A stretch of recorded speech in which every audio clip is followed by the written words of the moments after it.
வணக்கம். ரேடியோ மன்னார் செய்திகள். வடக்கு மக்களுக்கு பெரும் ஆபத்தாக போகும் எதிர்வரும் 3 நாட்கள் அனுரவிற்கு மீண்டும் நெருக்கடி.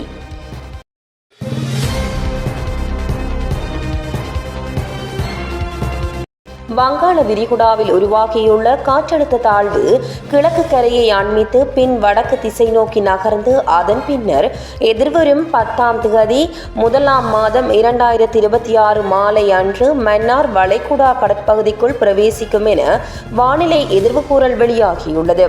குறிப்பாக எதிர்வரும் 3 நாட்களுக்கு வடக்கு கிழக்கு மாகாணங்களுக்கு கனமழை கிடைக்கும் என எதிர்வு கூறப்பட்டுள்ளது. இந்த நிலையில் நாட்டு மக்களை விழிப்புடன் இருக்குமாறும் வானிலை அறிவிப்புகளை தொடர்ந்து கவனிக்குமாறும் கேட்டுக் கொள்ளப்பட்டுள்ளது. இது இவ்வாறு இருக்க, ஏற்கனவே டித்வா புயலினால் நாடு இன்னும் மீண்டெழாத நிலையில் இன்னும் ஒரு சிக்கலான நிலைக்கு தள்ளப்பட்டுள்ளதாக தெரிவிக்கப்பட்டுள்ளது.